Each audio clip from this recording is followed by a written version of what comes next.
Hello everyone, welcome to Shikshashala. दोस्तों, आज की वीडियो में हम देखने वाले हैं परसेंटेज का सेकंड पार्ट, यानी कि प्रतिशत का दूसरा पार्ट देखेंगे हम आज की वीडियो में। तो फ्रेंड्स, इस वीडियो में जो भी क्वेश्चन हम लाए हैं, जो भी टाइप हम लाए हैं, वो विगत वर्षों में कॉम्पिटिटिव एग्जाम में पूछे गए हैं। तो आपके आने वाले जो भी एग्जाम हैं उनमें भी संभवतः पूछे जाएंगे।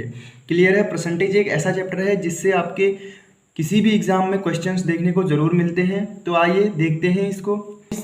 तो फ्रेंड्स, अगर आपने परसेंटेज का पहला पार्ट नहीं देखा है तो पहला पार्ट भी देख लीजिए। वीडियो में हम देखेंगे इसका सेकंड पार्ट। तो चलिए शुरुआत करते हैं पहले क्वेश्चन से। तो पहला क्वेश्चन है यहाँ पे, एक आदमी अपनी आय का 40% भोजन पर, 20% किराए पर, 12% मनोरंजन पर और 10% शिक्षा पर खर्च करता है। इन सब के बाद वह 7,200 रुपये बचाता है। तो शिक्षा पर व्यय की गई राशि ज्ञात कीजिए। तो इसको कैसे करेंगे? देखिए, जब भी आपको इस तरह से दिया हो कि लगातार परसेंटेज दिया हो, 40% भोजन पर, 20% किराए पर, 12% मनोरंजन पर, इस तरह से लगातार आपको प्रतिशत दिया हो, तो इसको कैसे करेंगे? इसमें कुछ भी लिखा हो सकता है। तो आप इसको कैसे करेंगे? जब हमें पता नहीं है तो हमें हमेशा 100 से चलना है। हम मान लेते हैं कि उसकी जो आय थी वो 100 थी, ठीक है।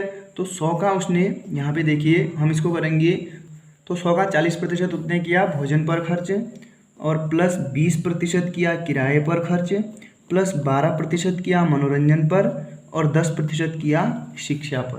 तो हम इन सबको ऐड करेंगे। तो इन सबको ऐड करके देखिए, 40, 20, 60, 60 और 12, 72, 10, 82। तो हमारा आया यहाँ से 82%। क्लियर है? हमारे पास 100% था और उसका 82%। तो 100 में से हम 82 को माइनस कर देंगे, क्योंकि यहाँ पे बचा है। इसने लिखा है कि 7,200 रुपये बचे हैं, तो हमें बचत ज्ञात करनी है। तो 100 में से 82 माइनस करेंगे तो यह आ गया हमारे पास 18%। और इस 18% का मान कितना दिया है? 7,200। तो यहाँ से हम 1 का मान निकाल लेंगे। तो 1 का मान कितना हो जाएगा? देखिए, 18 चौके 72, 2 जीरो से 2 जीरो थे तो 2 जीरो लिख दिए हमने। क्लियर है? तो हमारा 1 का मान मिल चुका है। अब हमें बताना क्या है? वो बोल रहा है कि शिक्षा पर व्यय की गई राशि ज्ञात कीजिए। तो शिक्षा पर उसने 10% व्यय किया है। यहाँ पे 1% का मान हमें 400 मिल चुका है, तो 10% का मान हम यहाँ से निकाल लेंगे। तो 10% निकालना है तो 10 गुणा 400 करेंगे। तो यहाँ पे यह आ गया हमारा 4,000 रुपये। तो 4,000 रुपये उसने शिक्षा पर व्यय किए थे। क्लियर है? अब देखते हैं अगला क्वेश्चन। तो अगला क्वेश्चन दिया है यहाँ पे, चीनी की कीमत में 10% की वृद्धि होने पर 2,700 रुपये में 3 kg अधिक चीनी खरीदी जा सकती है। चीनी की घटी दर ज्ञात कीजिए। तो जहाँ पे भी दर ज्ञात करने वाला आए या चीनी की प्रतिशत, तो चीनी वाले क्वेश्चन जहाँ पे भी चीनी, चाय, इस टाइप से कीमत वाले आए तो उसको कैसे करना है उसको देखिए। यहाँ पे क्या बोल रहा है ये? तो यहाँ पे देखिए 10%। तो 10% बोल रहा है, 10% की कमी हो रही है। 10% की कमी होने पर कितना अधिक खरीद रहे हैं? 3 kg, ठीक है। तो 10% का मान है हमारे पास, मतलब 3 kg। तो यहाँ से हम 100% का मान निकाल लेंगे, क्योंकि 100 से निकालेंगे तो 100% का मान आ गया हमारे पास 30 kg, ठीक है। तो यहाँ से 100 का मान 30 kg निकल चुका। अब देखिए यहाँ पे वैल्यू देखिए, ये बोल रहा है कि 2,700 रुपये में, 2,700 रुपये में हमने 3 kg चीनी, यानी कि 2,700 रुपये में हमने 30 kg चीनी, ठीक है। तो हमने 2,700 रुपये में 30 kg चीनी खरीदी। और अगर 2,700 रुपये में यह लाभ, यह कीमत में कमी, ये जो कीमत में कमी हुई है 10% की, यह कमी नहीं हुई होती तो हम 3 kg कम खरीदते, मतलब 27 kg खरीदते, ठीक है। क्यों? देखिए यहाँ पे 3 kg तब खरीदते जब 10 kg, तो 10% का मान कितना था? 3 kg। 10% की कमी होने पर हम 3 kg अधिक खरीद रहे थे। तो 2,700 में 3 kg अधिक खरीद के 30 kg आया। अगर हम 3 kg अधिक नहीं खरीदते तो 2,700 में 27 kg ही रहता। तो अब देखिए, इसको यहाँ से निकाल लेंगे हम। ये 0 से ये 0 कट गया, 3 से इसको काटेंगे, 3 9 27, 0, यानी कि ये आ गया 90 रुपये। और इधर से आएगा तो 27 से कम 27, मतलब 100 रुपये, ठीक है। तो पहले हम 1 kg चीनी खरीदते थे 100 रुपये में, और अब खरीद रहे हैं 1 kg चीनी 90 रुपये में। दर कितनी घटी है? तो यहाँ पे दर घटी है हमारी 10 रुपये दर घटी है, ठीक है। ये हो जाएगा हमारा आंसर। क्लियर है? तो अब देखते हैं अगला क्वेश्चन। तो फ्रेंड्स, अगला क्वेश्चन दिया है यहाँ पे, एक परीक्षा में उत्तीर्ण होने के लिए 35% अंक लेने होते हैं। एक अभ्यर्थी को 40 अंक मिले और वह 30 अंकों से अनुत्तीर्ण हो गया। परीक्षा में अधिकतम अंक कितने थे?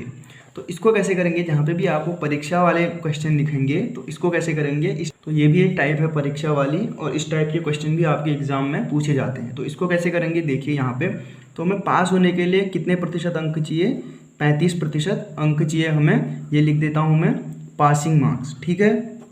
तो ये है पासिंग परसेंटेज। और टोटल परसेंटेज कितनी होती है हमारे पास, हमेशा किसी भी एग्ज़ाम में टोटल 100% होता है, ठीक है। तो हमें 100% का मान बताना है। तो इसके लिए क्या करेंगे, यहाँ पे पासिंग मार्क्स ये बोल रहा है कि 40 अंक उसने प्राप्त किए, मतलब उसने 40 अंक प्राप्त किए और वह 30 अंकों से अनुत्तीर्ण हो गया। अगर उसको 30 अंक और मिल जाते मतलब तो वो पास हो जाता। तो पासिंग अंक टोटल कितने हो गए, 40 और 30 को ऐड करेंगे तो 70। तो मतलब उसको टोटल मार्क्स चाहिए थे 70 मार्क्स चाहिए थे उसको पास होने के लिए। टोटल मार्क्स चाहिए थे 70 पास होने के लिए और 35%। तो 70 अंक मतलब 35%। तो 35% का मान है 70। तो यहाँ पे 1% जो है वो 2 अंक के बराबर है। 1% 2 अंक के बराबर है। तो 100% कितना होगा, 1 का मान 2 है तो 100 का मान, यहाँ पे 100 का मान हो जाएगा 200, ठीक है। 100% मतलब 200 हो जाएगा हमारा इसका राइट आंसर। क्योंकि यहाँ पे देखिए एक बार फिर से हमें बोला था कि 40 अंक प्राप्त करता है और 30 अंकों से रह जाता है। तो 40 और 30 को हमने ऐड किया तो 70 मिल गया हमें, और 35% अंक पासिंग अंक थे। और तो 70 अंक और 35% ये दोनों इक्वल थे। अब इसको हमने 35% का मान था 70%, तो हम 1% का मान निकाला 2 अंक, तो 2 अंक 1% का मान निकल गया था, तो 100% का मान 200। क्लियर है। अब देखते हैं अगला क्वेश्चन। अब यहाँ पे देखिए अगला क्वेश्चन दिया है, एक चुनाव में 2 उम्मीदवारों ने भाग लिया जिसमें एक उम्मीदवार को 507 वोट मिले जो 65% थे। तो वोटों की कुल संख्या ज्ञात कीजिए। तो देखिए यहाँ पे ये क्या बोल रहा है कि 507 वोट मिले हैं उसको और ये कितना है 65%। क्लियर है। तो 65% इतना है और हमें बताना है कि कुल संख्या, तो कुल कितना होता है, हमेशा मैंने बताया टोटल जो होता है वो 100% होता है, ठीक है। 100% टोटल होता है और हमारे पास यहाँ पे 65% का मान हमें पता है, तो हम 100% का मान निकालेंगे यहाँ से। तो 100% का मान निकालने के लिए हम क्या करेंगे, तो 100% का मान निकालने के लिए हमने लिख लिया 507/65 और गुणे में 100 लिख दिया। क्लियर है। तो अब इसको काटेंगे हम, तो अब हम इसको काटेंगे 13 से काटा मैंने, 13 पंचे 65 और इसको काटा 13 तिया 39 और 13 नम्मा 117 हो गया, 11 बचा तो 117। तो यहाँ से 5 से काटा मैंने इसको, 20 पंचे 100 हो गया। क्लियर है। तो 20 को गुणा किया मैंने 39 से, तो 0 की मैंने 0 लिख दी, 2 नम्बे 18 और 2 तिया 6 1 7 हो गया। तो 780 हमारा टोटल वोटों की संख्या आ गई। क्लियर है। तो टोटल वोट कितने थे उसमें, 780 थे हमारे पास।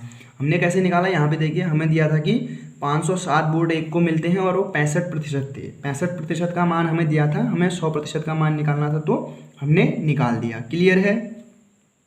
तो अब बढ़ते हैं अगले क्वेश्चन की ओर। अगला क्वेश्चन है फ्रेंड्स, यहाँ पे किसी शहर की वर्तमान जनसंख्या 72,600 है और यह प्रतिवर्ष 10% कम होती है, तो 2 वर्ष बाद इसकी जनसंख्या क्या होगी।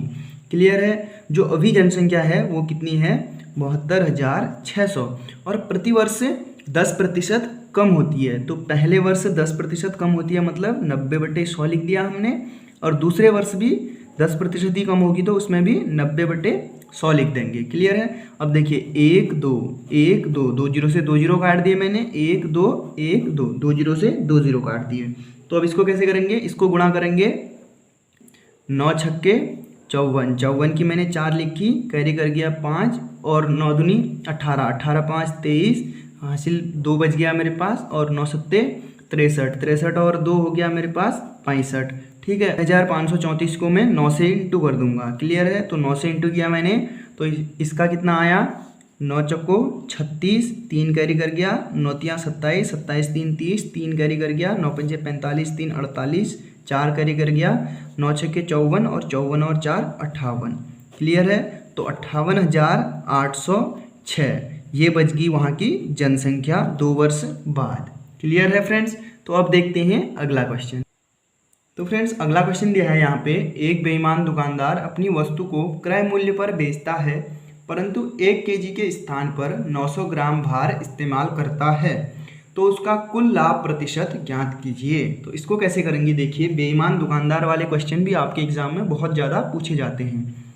तो जहाँ पे भी आपको बेईमान दुकानदार वाले क्वेश्चन मिलें तो उसको कैसे करना है, देखिए जो दुकानदार है वो हमें बोलता है कि मैं पूरा 1 kg तोलता हूँ, ठीक है, हमारे लिए तो 1 kg है और हमारे 1 kg का मान आ गया हमारे पास 1000 ग्राम, और वो वास्तव में कितना तोलता है, वो तोलता है 900 ग्राम, क्योंकि यहाँ पे बोला है कि वो 1 kg के स्थान पर 900 ग्राम तोलता है, ठीक है।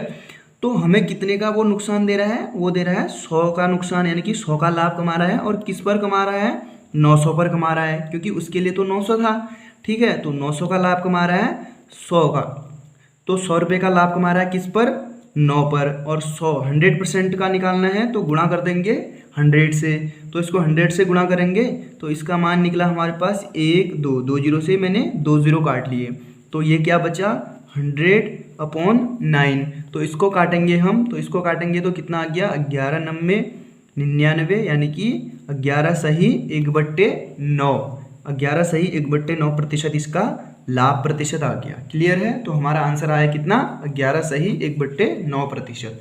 तो उसको कितने का प्रॉफिट होता है, 11 सही 1/9 प्रतिशत का प्रॉफिट होता है।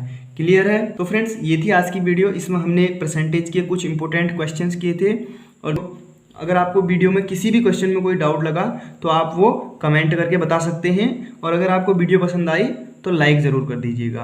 तो तब तक के लिए शुक्रिया, मिलते हैं किसी नई वीडियो में एक नए लेक्चर के साथ।